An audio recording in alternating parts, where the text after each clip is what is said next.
Hey, what's up everybody? 40 the Broadway Saiyan here, and welcome back again to my YouTube channel, this time with another video on Tales of Crestoria. So for this video, I'm going to be giving you guys an overview on both characters and Memoria stones, and I'm doing this in particular for those of you that watch my channel and know that I have gotten into Tales of Crestoria, but are kind of on the fence on whether you guys, want to check the game out. So for those of you that are either brand new players or are wanting to check the game out and see what it's all about, I'm going to give you guys an overview on characters and Memoria stones, because those are some of the two core things about this game that really make it a lot of fun, and understanding both of these can definitely help you guys out when you get started. So we're gonna go ahead and start off with characters first.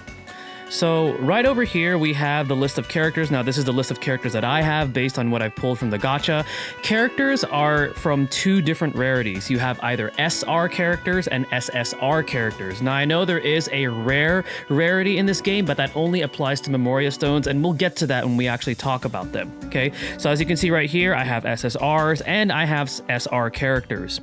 Now let's go ahead and just click on a character right over here. So let's go ahead and click on Lloyd.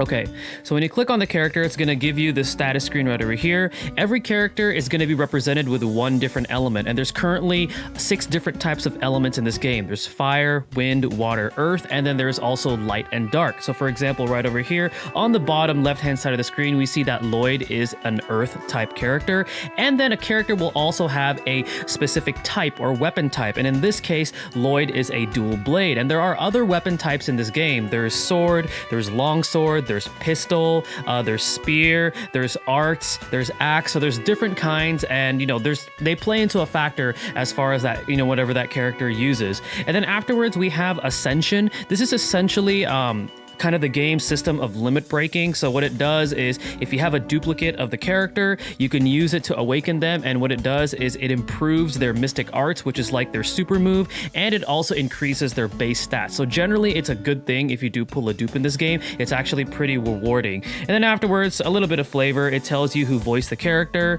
and then it kind of gives that character a little bit of a title based off of the game that they were from.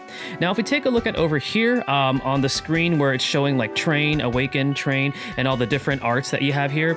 Tales of Crestoria, the characters only focus on 3 different stats, which I actually like that. I actually think that's pretty simplistic, and it makes the game easier to understand. So you have your HP. If they get knocked down to 0, they die. You have attack. The higher the attack, the more damage they deal. And then afterwards you have defense, which helps them mitigate the damage that they take.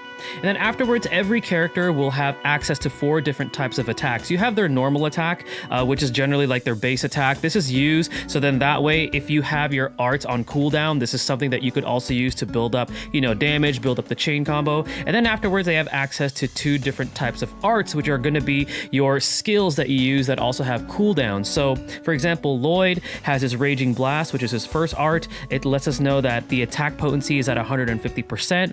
It has 5 hits, and it is a single target, only targeting 1 enemy. And then the cooldown, which is 3, that means the cooldown is 3 turns. So after 3 turns have passed, Lloyd will have access to this again. And then you can actually improve these with these arts. So there's rainbow arts, and there's also art tomes that focus on specific elements. Obviously, if you're going to be using the element ones, you want to match up the character with the element that they have. So for example, with Lloyd, I'm going to be using earth tomes to level up his arts, or rainbow tomes, because that can be applied to any element. It doesn't matter.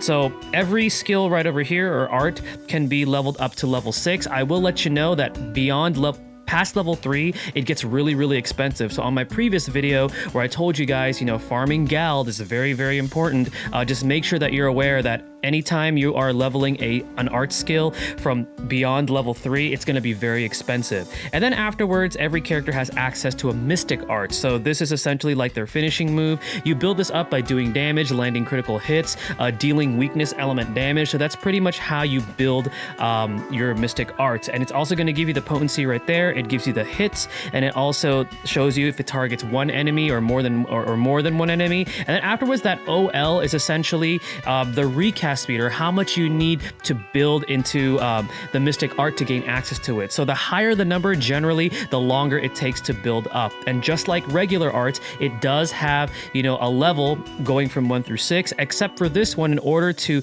level this up, you need to awaken the character with their particular dupe. Now we have right over here Ascend.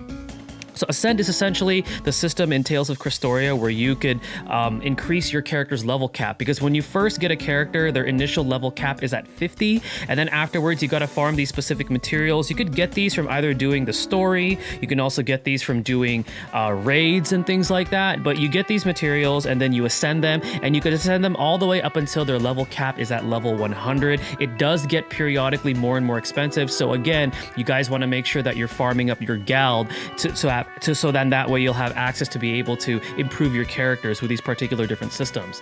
And then afterwards, like I was saying, there is the awakening system, or in a sense it's kind of like their own version of limit breaking the character. So anytime you pull a duplicate of a character, rather than how you normally get the Memoria Stone in the character, you're only going to get the Memoria Stone. And then what you could do is you could select Memoria, and you can actually select any duplicate Memoria Stones you have for this particular character. Now I will warn you guys, if you pull an SR or an SSR for the first time, you are awarded the character and the Memoria Stone, but you don't want to use that first Memoria Stone you get to awaken them. You want to equip that Memoria Stone onto the character, because that way they'll benefit from the stat boost that it get, and they also get to equip the Memoria skill that it's attached to. So do not use the first Memoria Stone you get when you first unlock a character by pulling for them from the gacha, because otherwise you lost that Memoria Stone, and the only other way to get one back is to have to pull that character again. So make sure you keep that in mind, because I know some of you guys on my Discord have been telling me, oh man, I accidentally used that first Memoria Stone that I got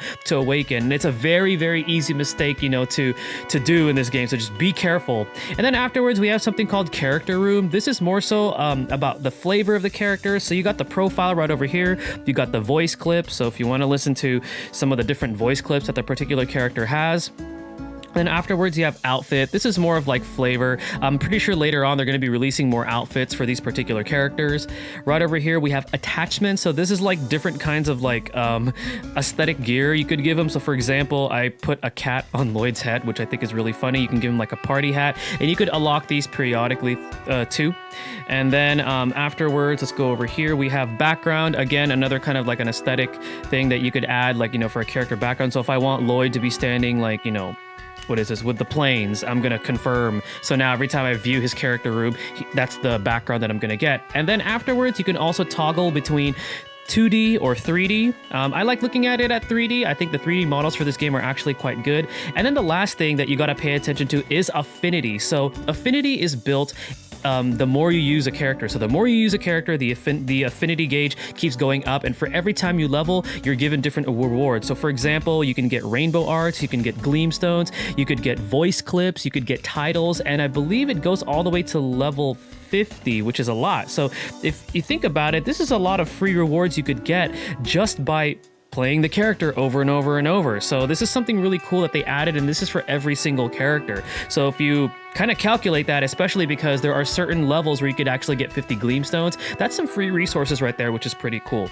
So this is going to be all about the characters in specific. Now let's go ahead and talk about the Memoria Stone. So again, when you are pulling in the gacha, if you pull an SR or an SSR, you get the character and their respective Memoria Stone. However, there are also R Memoria Stones. Now, for the most part, the R's, you generally will not be using them to equip on your characters unless you don't have any other Memoria Stones active. What I usually do with these is I use the convert function, and I went over this on my last video, but you convert them and the R Memoria Stones change into silver shards, the SRs change into gold, and then the SSRs change into rainbow. Now, I generally will convert like duplicates of my R's because I am a bit of a collector. I do want at least one copy of each Memoria Stone, and then you could use those shards to actually exchange them in the exchange shop for like the rainbow large elixirs. There is a limit, but that's another way that you can also get some of these different materials. So that's the purpose pretty much of the R stones. And then afterwards, let's go ahead and go back there. We can also go into there are SR Memoria Stones, and then there's SSR Memoria Stones. And now I do want to touch up in particular with SSR Memoria Stones, excuse me, because these are going to be the ones generally that you're going to be equipping on the characters. So just like characters, they're going to have, it's going to give you their elements, going to give you the type type that they are corresponding with that character. So for example, Asbel is a sword type with his character, so his Memoria Stone is also a sword type. It'll also give you their level, so you can actually level these up, and what this does is it improves the stats that they give to your characters when you equip them. And then they also have a Memoria skill. Now, the Memoria skill is an added kind of like a passive, if you think about it, when you equip it to the character, and these can also be ascended, same thing like a character, by using duplicate Memoria Stones of that same Memoria Stone. However, if you do pull dupe Memoria Stones, especially for SSRs, I highly encourage you guys first to use them on the character, because it is more important to actually improve their base stats. And also, not to mention, they also unlock their Awakened skill if you get them 5 out of 5 Ascended or Awakened, excuse me.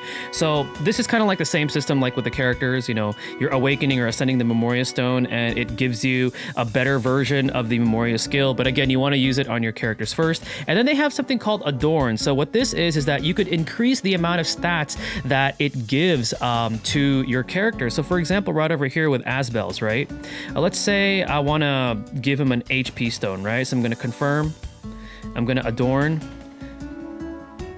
So now I've given this particular Memoria Stone an additional 100 HP. So anytime I equip this onto a character, they're going to be getting a little bit more HP from this. And you could get the different stones for adorning from your guild point summons. You can also get them from, I believe, you can get them from raids, I think. And you can also get them, I believe, from arena for the exchange. But that's pretty much what they do as far as that. So that's going to pretty much be it, kind of like in a nutshell, giving you guys an overview on characters' Memoria Stones. Again, this is two of the most important factors in this game. It's pretty much the core of the game outside of like the story and things like that. So hopefully this gives you guys a better understanding, especially those of you that are new to the game or are kind of like looking at this game from my channel and are wondering, okay, so how is this game like? Do I want to give this game a chance? And if you guys do decide, I do highly recommend it. This game is definitely a lot of fun. I think they did a great job of bringing a Tales game and bringing in all the characters from the different Tales games into one universe and kind of just enjoying the game from there. Thank you guys again for watching. Stay tuned for the next video, and mahal, guys.